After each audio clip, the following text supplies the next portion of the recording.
أعوذ بالله من الشيطان الرجيم. بسم الله الرحمن الرحيم.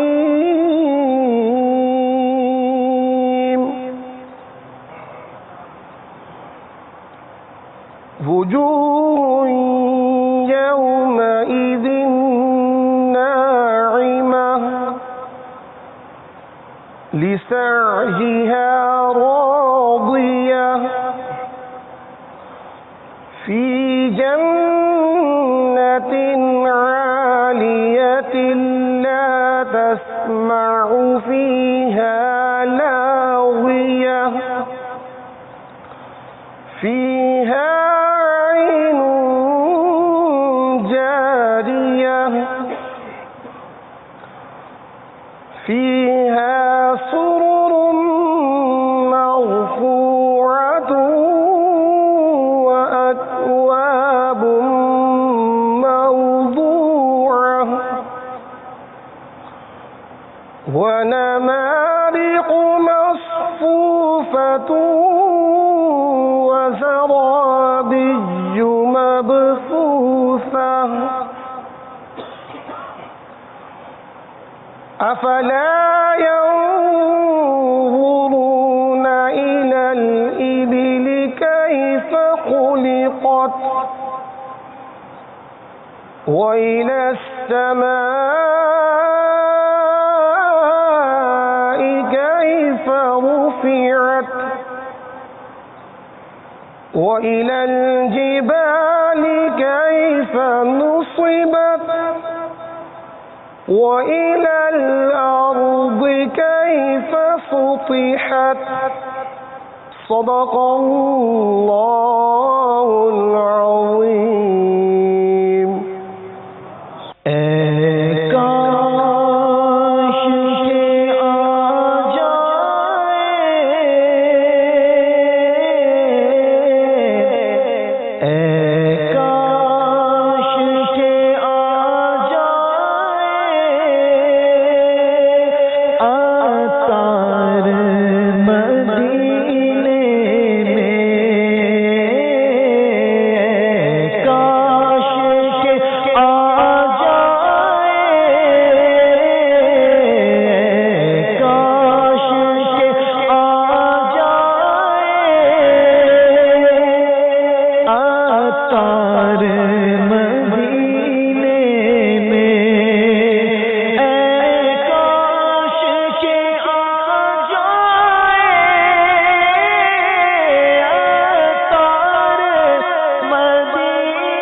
اس وقت نگران شورا بھی بیرون ملک میں اسلامی بھائیوں کے ساتھ شامل ہیں.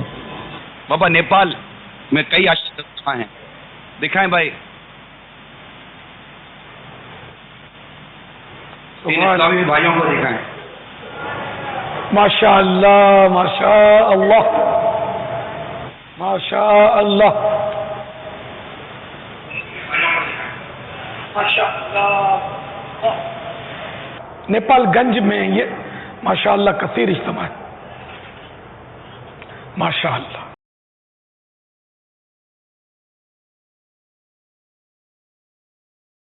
الحمد للہ رب العالمین والصلاة والسلام على سید المرسلین. اما بعد فاعوذ باللہ من الشیطان الرجیم. بسم اللہ الرحمن الرحیم.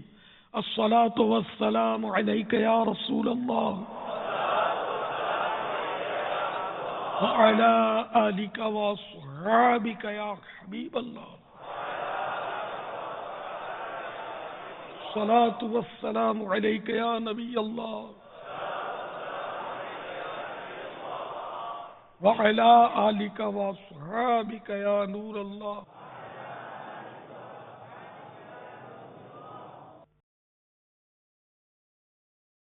فرمان مصطفیٰ صلی اللہ تعالی علیہ وآلہ وسلم.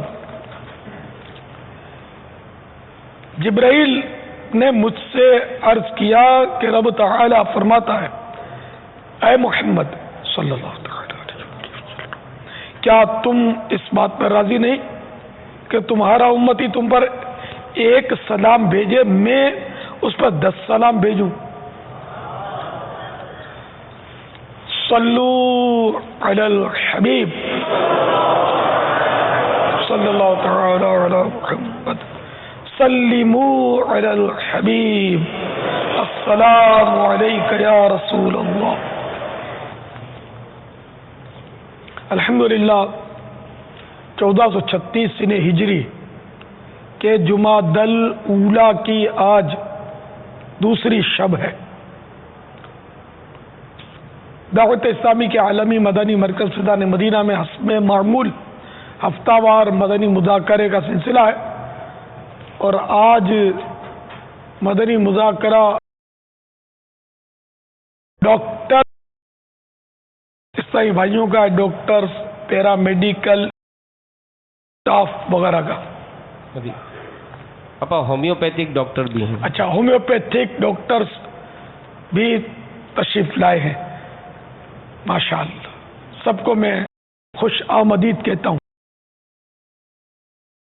اول تاخیر شریک رہیے گا ثواب کی نیت سے، انشاءاللہ بہت کچھ ہمیں سیکھنے کو ملے گا انشاءاللہ. اپنا موبائل فون وغیرہ بند رکھیے گا، ورنہ یہ آپ کو علم دین سیکھنے میں رکاوٹ بنے گا. دھیان اس میں پڑا ہوگا کہ کسی کا فون تو نہیں آیا، دیکھوں تو سے کسی کا میسج تو نہیں آیا، تو اس کو آپ چیک کرنے میں لگ جائیں گے، اور ہاں کا نہ کا ہاں پھر ہو سکتا ہے سمجھ میں آئے. تو کچھ دیر کے لیے موبائل فون کو بھول جائیے. صلو علی الحبیب صلی اللہ تعالی علی محمد. آپ سوالات کیجیے، ہر سوال کا جواب وہ بھی ثواب دے پاؤں یہ ضروری نہیں، بند پڑا تو عرض کرنے کی کوشش کروں گا. بھول کرتا پائیں فوراً میری اصلاح فرمائیں. مجھے آئیں بائیں شائیں کرتا اپنے موقف پر بلا وجہ اڑتا نہیں، شکریہ کے ساتھ رجوع کرتا پائیں گے انشاءاللہ عز و جل. صلو علی الحبیب صلی اللہ علی محمد. بابا جان، میرا ایک چھوٹا سا سوال ہے آپ سے کہ میں پنجاب پولیس میں ڈیوٹی کرتا ہوں. میں 1 ماہ کے لیے مدنی قافلے پہ گیا تھا، تو بابا جان میری 1 ماہ کی سیلری ہے جو ایس پی ہیڈ کوارٹر نے کاٹ دی قافلے کی جانے کی وجہ سے. تو بابا جان آپ ان آفیسروں کو گائیڈ کریں کہ اگر کوئی بھی اچھے راہ پہ چلنا چاہتا ہے تو انہیں ان کی فیور کی جائے، یہ کہ نہیں کہ ان کو سزا دی جائے.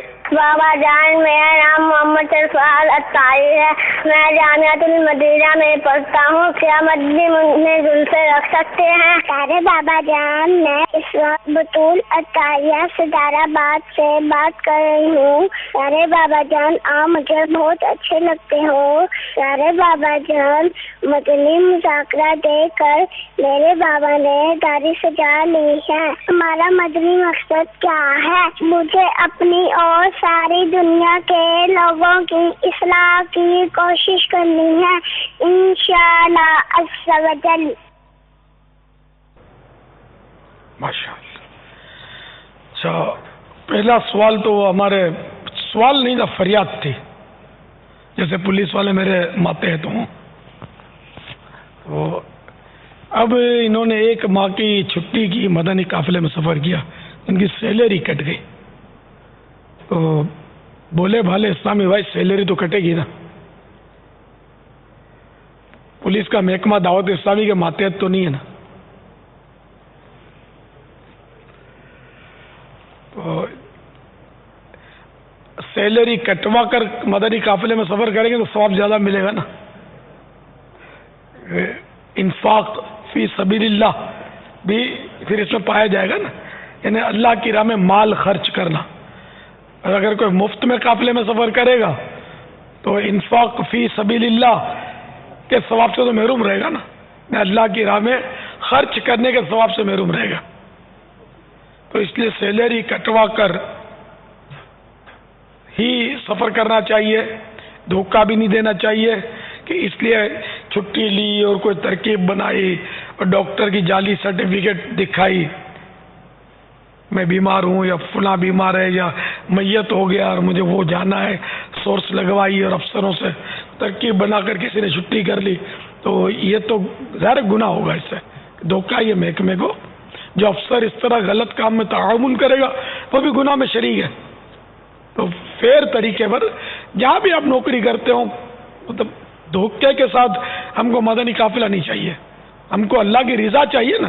تو اللہ کی رضا کے لیے تو فریش، بالکل اخلاص کے ساتھ اور بغیر جھوٹ اور ایک ذرہ برابر بھی اس میں گناہ شامل نہ ہو تو ہی حاصل ہوگی نا اللہ کی رضا۔ ماں کا دل دکھا کر کوئی مدنی قافلے میں سفر کرے گا تب بھی اس کو ثواب ملے گا؟ نہیں، الٹا گناہ ملے گا۔ جبکہ شرعاً وہ ماں کا دل دکھانے والا اگر ثابت ہوا ہے تو ارے گناہ گار ہو گئی۔ ماں بیمار پڑی ہے، آپ کی اس کو تیمارداری کی ضرورت ہے کہ اس کی آپ خدمت کریں، اور آپ اس کو روتی تڑپتی چھوڑ کر صاحب میں وہ دین کی تبلیغ کے لیے چلا۔ تو اللہ تعالیٰ میری آپ کی تبلیغ کا محتاج نہیں ہے، بالکل، یعنی کہ فیئر طریقے پر مدنی قافلے میں سفر کرنا ہے، 3 دن کا ہو، 12 دن کا ہو، 1 مہینے کا ہو، 12 ماہ کا ہو، مگر سب فیئر طریقے پر، کسی کی بھی حق تلفی اس میں نہ ہو، نہ ماں کی، نہ باپ کی، نہ بچوں کی، نہ ان کی امی کی، کسی کی بھی حق تلفی نہیں ہونی چاہیے۔ صلو علی الحبیب صلی اللہ تعالی علی محمد۔ جس طرح ہمارے یہ اسلام بھائی فریاد کر رہے تھے، لیکن یہاں پر بابا کئی ایسے ادارے ہوتے ہیں جن کے مالکان بھی ہمیں سن رہے ہیں، دکانوں پر بھی 2-2 4-4 6-6 ملازم ہوتے ہیں، تو ظاہر مدنی قافلوں کی بے شمار برکتیں حاصل ہوتی ہیں، اخلاقیات کی تربیت ہوتی ہے، ظاہر بہت سی خرابیاں ہوتی ہیں، چوریاں کرنے کی عادت ہوتی ہے، جھوٹ بولنے کی عادت ہوتی ہے، تو یہ ساری مطلب تربیت ہو کر یہ نیکی کی طرف مائل ہو جاتے ہیں۔ تو کیا ہی اچھا ہو کہ جن کے پرائیویٹ ادارے ہیں اگر وہ اس معاملے میں ہمت کریں، 1-1 ماہ کے قافلوں کے لیے ہر مہینے کم از کم اپنے 1 اجیر کو ہمارے یہاں قافلوں میں بھیجیں، اسی طرح ہفتہ وار جو مدنی قافلے سفر کرتے ہیں 3-3 دن کے، تو جمعہ ہفتہ اتوار اپنے یہاں ملازموں کی کوئی ایسی ڈیوٹی باندھ دیں، تو یہ بھی باپا بہت اچھا ان کا کاروبار میں بھی اثر ہوگا اور یہ بھی ایک نیکی کی دعوت پھیلانے کا ذریعہ بن جائے گا۔ دنیا کا فائدہ ہوگا، آخرت کا فائدہ ہوگا اس میں، کہ جمعرات کو اگر جس کی جیسے فیکٹریاں ہوتی ہیں وہ جمعرات کو اجتماع کے لیے کوئی گاڑی چلائیں اور یہاں فیضان مدینہ ان کو لائیں، خود ہی لائیں، بھجوائیں، تو خود بھی آئیں گے تو خود بھی فائدہ ہوگا ظاہر ہے۔ تو اس طرح ان کی سنتوں بھری تربیت ہوگی اور واقعی آپ کو دنیاوی طور پہ فائدہ ہوگا. ڈیوٹی پوری دینا سیکھیں گے, کام پورا کرنا سیکھیں گے. اگر خدا نہ خدا کوئی چوری کرتا ہوگا تو وہ ڈرے گا اللہ سے. سیٹھ نہیں دیکھتا تو کیا ہوا, اللہ تو دیکھتا ہے نا, آخرت میں میرا کیا بنے گا. تو وہ اللہ کرے گا تو رجوع کر لے گا, توبہ کر لے گا, چوری شدہ مال آپ کو لوٹا دے گا. یا آپ سے ترکیب بنا لے گا کہ میں نے چوری کی, اب نہیں کروں گا, میں خدا سے ڈر کے آپ سے معافی مانگتا ہوں کہ یا تو آپ میرا معاف کر دے جو میں نے چرایا ہے, یا آپ پھر تھوڑا تھوڑا تنخواہ سے کاٹتے رہیں. جب ایسا کوئی کہے گا تو ظاہر ہے آپ تو خوش ہو جائیں گے, اس کو معافی کریں گے, مگر وہ آپ کے اختیار میں ہوگا معاف کریں نہ کریں. لیکن یہ کہ وہ آئندہ چوری سے تو باز آ جائے گا.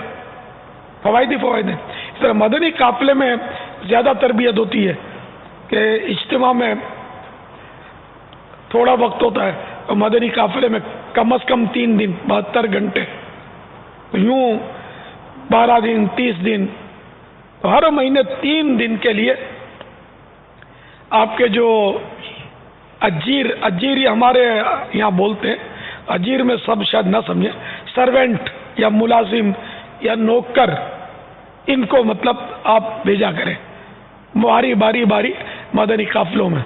یعنی اس طرح ہر مہینے 3 دن باری آئے. جیسے کہ مثال کے طور پر کسی کے پاس 12 ملازم ہیں, تو اگر ہر مہینے ایک کو بھی بھیجیں گے تو 12 مہینے میں ایک کی باری آئے گی. یہ سمجھانے کے لیے ہمارا تو یہ ہے کہ ہر مہینے 3 دن ہر اسلامی بھائی سفر کرے. تو نہ ہونے سے ہونا اچھا, آپ کچھ تو کیجئے, آپ بھی سفر کیجئے مدنی قافلوں میں, تو سب مدینہ ہوتا رہے گا.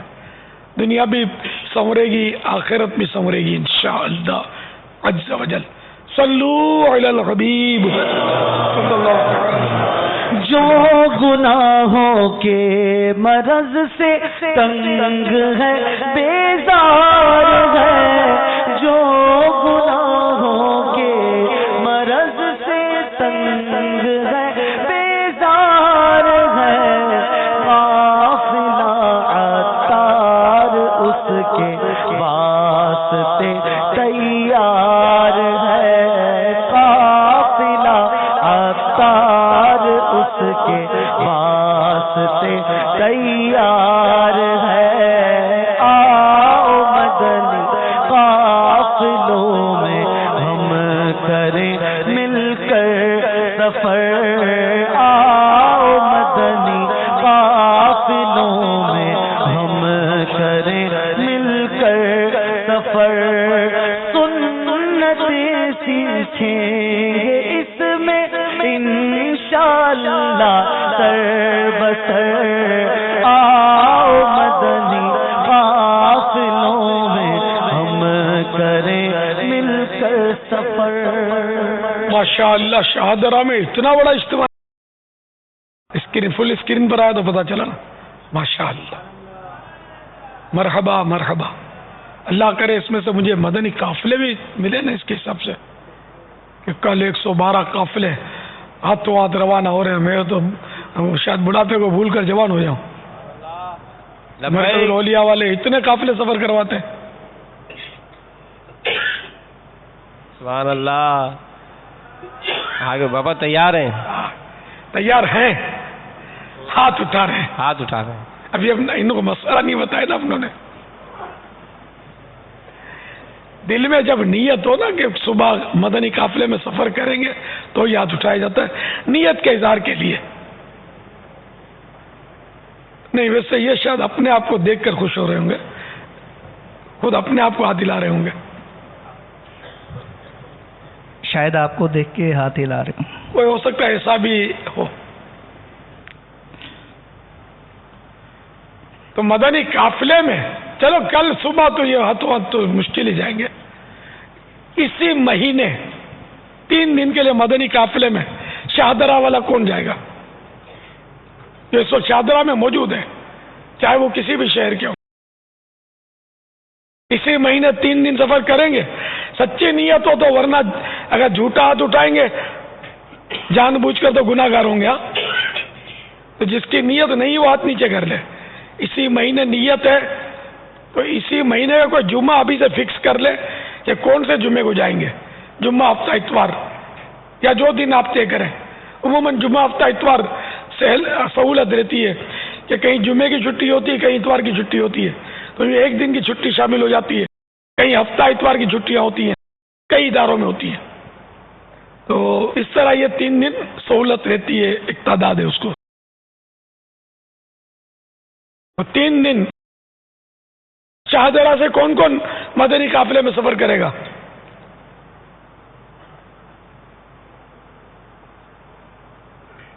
ماشاء اللہ.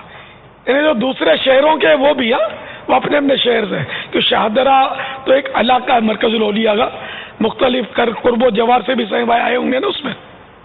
ماشاء اللہ. پھر اس جمعے کے جنہوں نے ہاتھ نہیں اٹھایا وہ دوسرے جمعے کی نیت کر لیں. اس مہینے کے اندر 3 دن سفر کرنا ہے انشاءاللہ. صلو علی الحبیب. مدنی منا زلفیں مدنی منا زلفیں رکھ سکتا ہے. مدنی منع کو چاہیے کہ آدھے کان تک رکھے. آدھے کان تک زلفیں رکھنا بھی سنت سے ثابت ہے، رکھنا چاہیے. ماں باپ کو چاہیے کہ ابھی سے مدنی منوں کو زلفوں کی عادت ڈلوائیں. نہیں رکھواتے ہمارے اپنے، مطلب اس طرح بھائیوں میں بھی نہیں ہوتی زلفیں بچوں کی، مدنی منوں کی ذہن نہیں ہوتا بیچاروں کا. یہ سمجھتے کہ ہم رکھیں تو بس، یہ خود بھی کر نہیں رکھتے، اکثریت نہیں رکھتے خود بھی. تو بچوں کا رکھوائیں گے. بچوں کو رکھوانے سے محرومی ہوتی ہے، خود نہیں رکھتے تو کہ بچوں کو بولیں گے تو بچہ تو پھر بچے تو بعض اوقات منہ پھٹ ہوتے ہیں نا، پھٹ کر کے بولیں گے ابو آپ نے کہا کیوں نہیں رکھی. تو یہ بیچارے اپنا پردہ رکھنے کے لیے بچوں کو محروم کر دیتے ہوں گے. تو ابو بھی رکھیں اور مدنی منع بھی رکھیں. تو جو زلفوں والے ہیں وہ بھی اپنے بچوں کو نہیں رکھواتے نا، یہ بھی ایک پرابلم ہے، نہیں رکھواتے. غالب اکثریت نہیں رکھواتے. ان کو چاہیے کہ رکھوائیں پیار سے، محبت سے. بچوں کو، بچے کو کیا منع کرنا ہے، بچہ منع نہیں کرتا. باپ کا ذہن نہیں ہوتا، بھلے نا خود رکھیے تو بھی. صلو علی الحبیب صلی اللہ تعالی علی محمد. السلام علیکم ورحمۃ اللہ وبرکاتہ. وعلیکم السلام ورحمۃ اللہ وبرکاتہ. پیارے بابا جان، یہ ارشاد فرما دیجیے کہ ڈاکٹروں کا مریضوں کے ساتھ مزاج کیسا ہونا چاہیے؟ جیسا مریض ویسا مزاج ہوتا ہے، اور جیسی ڈیوٹی. جیسے گورنمنٹ جاب ہے تو وہاں ڈاکٹر تیکھا ہوتا ہے. اپنے پرائیویٹ کلینک میں ڈاکٹر غریب کے ساتھ کھٹ میٹھا، اور پارٹی ہے تو میٹھا میٹھا. ڈاکٹر کو نوٹیں چلاتی ہیں، ان کا اوتھ نہیں چلا سکتا. اوتھ ہو جاتا ہے. یہ ایک جنرل بات کر رہا ہوں اور چوٹ کر رہا ہوں، ایسا ہے یا نہیں ہے.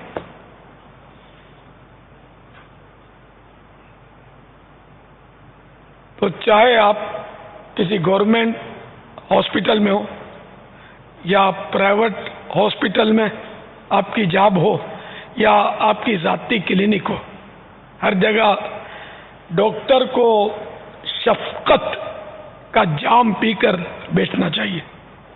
کیونکہ مریض کو 2 میٹھے بول بعض اوقات وہ علاج فراہم کر دیتے ہیں جو آپ کی دوائیں نہیں کر سکتی.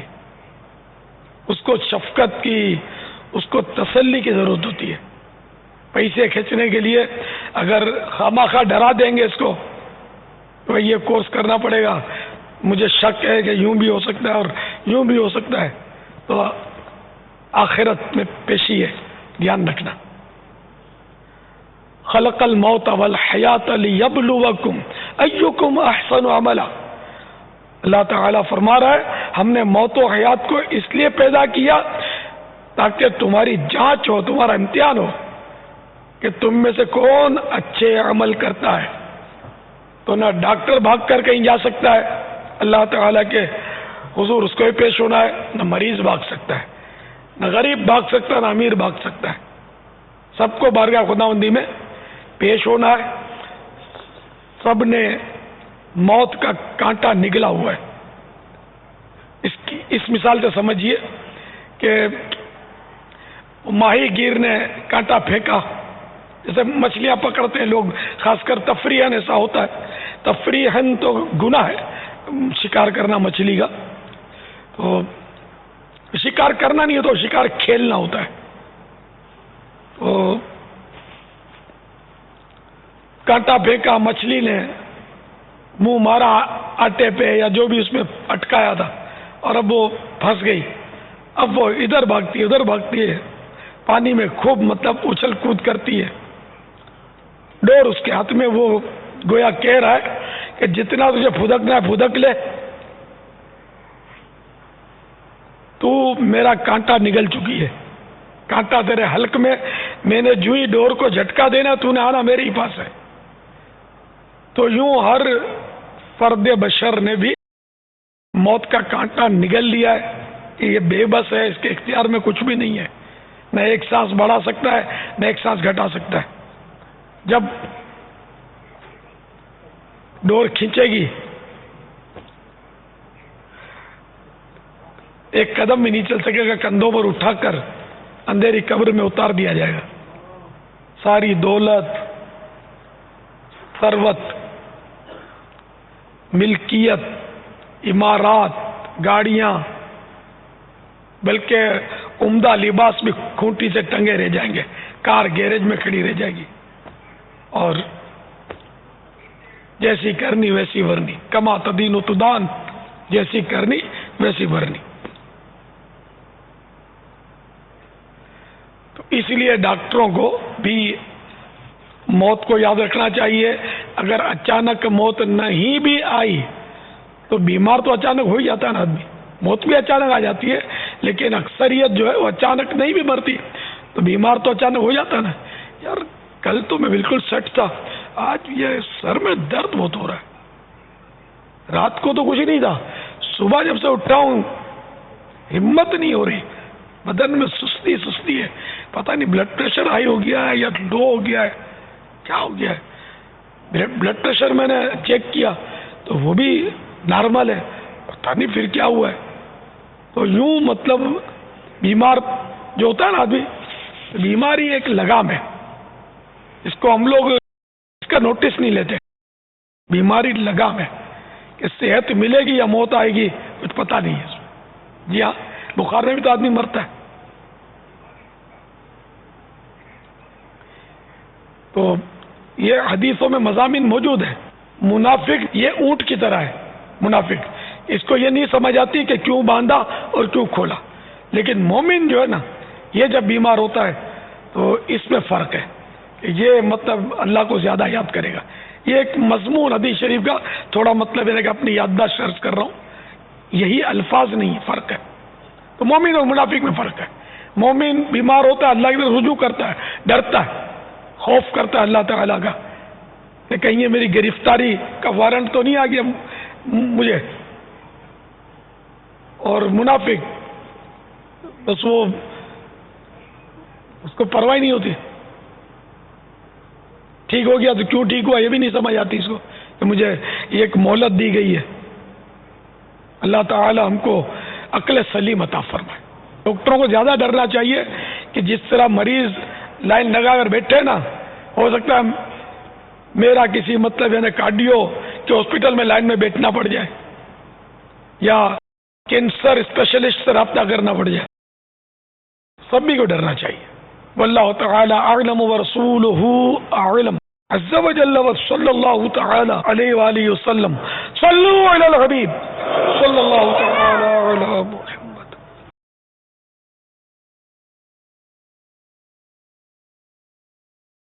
ہو نہ ہو آج کچھ میرا ذکر حضور میں ہوا، ورنہ میری طرف خوشی دیکھ کے مسکرائی کیوں. اسکرین پر کوئی صاحب مسکرا رہے تھے تو میں نے شعر پڑھ دیا، شاید ان کا دل خوش ہو جائے.